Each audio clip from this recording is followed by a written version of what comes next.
महाराष्ट्रातील number 1 TV channel आवाज TV, आवाज आपल्या सर्वांचा।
तुझं नाव सांग।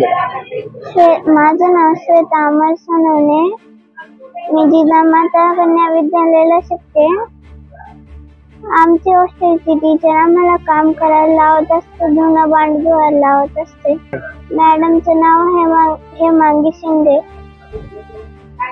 आणि मॅडम आम्हाला काम लावत असते, कायम धुणं भांडी करायला लावत असते, झाडू पोछा मारायला लावत असते। काम नाही केलं का मॅडम शिक्षा देते।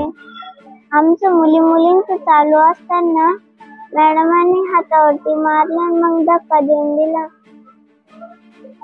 त्यानंतर मला शुद्धीत होती नाही, मम्मीला काही सांगितलं नाही। आम्ही प्रिन्सिपल टीचरांजवळ आधी कंप्लेंट केली होती या विषयावर, पण टीचरांनी आमचं ऐकून घेतलं नाही। टीचरांनी ढकलून दिलं होतं हॉस्टेलमध्ये, हॉलमध्ये, रूममध्ये। मॅडमांवर गुन्हा दाखल झाला पाहिजे। प्रकार असा घडला दादा का माझी मुलगी जिजामाता हॉस्टेलमध्ये शिकायला आहे। कमीत कमी म्हणजे हॉस्टेलमध्ये ती 5 वर्षापासून आहे। तिचं नाव श्वेता अमर सोनवणे, माझं नाव आहे अमर रामदास सोनवणे। तर 7 तारखेला माझ्या मुलीचे जे केअरटेकर आहे त्यांनी मला 9:05 कॉल केला। कॉल केल्यानंतर तिने असं सांगितलं का तुमची मुलगी पाय घसरून पडली। म्हटल्यानंतर मग तिला म्हटलं मॅडम तुम्ही मला फोटो टाका, काही प्रॉब्लेम जास्त असेल तर मी येतो। मग मी माझ्या मिसेसला कॉल केला। मिसेसने मी खालचं जे छोटं सिव्हिल आहे तिथं गेल्यानंतर मुलीला भेटलं। मुलीचा हात वगैरे तुटलेला होता। मग तिथून मुलीला इथं घेऊन आलो, मोठ्या हॉस्पिटलला सिव्हिलला आणल्यानंतर मुलगी घाबरली होती। मुलगी म्हणे पप्पा मी पडली। पण डॉक्टर लोकांनी ज्यावेळेस एक्सरा वगैरे बघितला, मुलीला व्यवस्थित विचारलं बाळा खरं काय झालं ते सांग। आम्हाला तर नाही सांगितलं, पण मग तिने सांगितलं। जी शाळेची केअरटेकर मॅडम आहे तिने माझ्या मुलीला म्हणजे संडास बाथरूम वगैरे साफ करायला लावलं। त्याच्यानंतर तिथला जो परिसर आहे तो झाडायला लावला।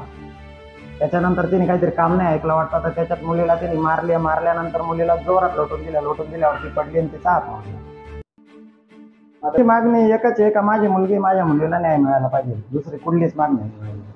बोलत आहे सगळ्यांना माझा क्रांतिकारी जय भीम, जय शिवराय, जय आदिवासी। माझं नाव अनिता सोनवणे आहे। माझी मुलगीचं नाव श्वेता अमर सोनवणे आहे। ती जिजामाता हायस्कूलला शिक्षण करते। तिथं जी केअरटेकर आहे तिने मुलीला इतकं मारलेलं आहे, माझ्या मुलीचा हात पूर्णपणे डॅमेज झालेला आहे आणि ती वारंवार मुलींसोबत एकदम रॉंग वागते कुठल्याही गोष्टीला। मुलीला टॉयलेट बाथरूम धुवायला लावते, साफसफाई वगैरे करायला लावते माझ्या मुलीला। त्या इतर मुली ज्या तिथं आहेत म्हणजे कुठल्याही समाजाच्या मुली तिथं, प्रत्येक समाजाच्या मुली आपल्या तिथं, आदिवासी जसं म्हटलं आपले जय भीम समाजाच्या मुली आहे, जसे पावऱ्या समाजाच्या मुली, या मुलींकडनं संडास बाथरूम साफ करणे, तिचे घरातले धुणे भांडे करायला लावणे, तिचं टॉयलेट बाथरूम घासणे, हे तिचं रेग्युलर म्हणजे ती मुलांना करायलाच लावते. हिमांगी शिंदे तिचं नाव आहे. आणि प्रिन्सिपलांजवळ आम्ही कंप्लेंट दिली तर प्रिन्सिपल मुलींना धमकी देते की याच्या पुढे जर तुम्ही काही गोष्टी आईवडिलांना सांगितल्या तर आम्ही डायरेक्ट तुमचं ॲडमिशन काढून टाकू, शिक्षणापासून तुम्हाला वंचित करू आम्ही. मग हा कुठला न्याय झाला? आणि जेवणाला आम्ही महिन्याला 2 मुली माझ्या तिथं, एक स्नेहल आणि एक श्वेता, तर आम्ही महिन्याला 2000 रुपये जेवणाचा खर्च भरतो तिथं. त्याशिवाय आम्ही टर्म फी म्हणजे वर्षाला जी राहण्याची फी आहे ती पण भरतो आम्ही.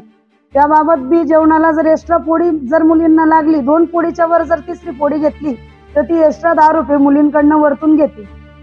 आणि एखादी वेळेस जर आईवडिलांची आठवण आली मुलींना दर रविवारी शनिवारी तर ती त्या मुलींजवळनं 10,000 रुपये फोन लावायला घेते. आणि जर घरातले कामं केले नाही तर ते असे प्रकार घडवते. आपल्याला कल्पना नव्हती की इतका मोठा प्रकार घडणार बुवा. पण ज्या वेळेस आम्हालाही माहिती नव्हतं, मुलीने आम्हाला एकदम सांगितलं नाही. मुलीने डायरेक्ट डॉक्टरांनी विचारल्यानंतर की एवढा मार कसा लागला बेटा तुला, तर तिने डायरेक्ट डॉक्टरांजवळ, आणि जे मॅडम आल्या आता वर्ष पाटील मॅडम आल्या त्यांच्याजवळ, तिला शुद्धीवर नव्हती, तिला भुलचं इंजेक्शन दिलेलं होतं तरी पण तिने त्यांच्याजवळ जबाब दिलेले वर्षा मॅडमांजवळ, शहर पोलीस स्टेशनच्या आहेत. तर माझी एकच मागणी की माझ्या मुलीला न्याय मिळावा. आणि जी सगळी काही घटना मुलींसोबत होते, मुलींचा पण व्हिडिओ मी पाठवलेला आहे. त्यांनी बरोबर पॉलिटिक्सपणा करून सगळे CCTV फुटेज वगैरे सगळ्या मुलींना दामदट्टे देऊन हे करून ठेवलेले हॉस्टेलमध्ये. कोणाचंच काही चालून देत नाही ते तिकडे. म्हणून माझी एवढी विनंती, माझ्या मुलीला न्याय मिळाला पाहिजे. आम्ही नाही पैसे मिळण्यासाठी करत नाही, कुठलंच नाही, फक्त सगळ्या मुलींना आणि माझ्या मुलींनाही न्याय. आणि जसं माझ्या मुलीसोबत घडलेलं आहे तसं दुबारा कोणत्याही मुलीसोबत घडलं नाही पाहिजे. आणि तिला त्या शाळेतून काढण्यात यावं आणि दुसरे चांगले जे केअरटेकर असतील त्यांना तिथं द्यावा, हीच माझी विनंती. जय भीम. रोजच्या ताज्या घडामोडींसाठी आवाज टीव्हीला सबस्क्राईब करा आणि बेल आयकॉन प्रेस करा.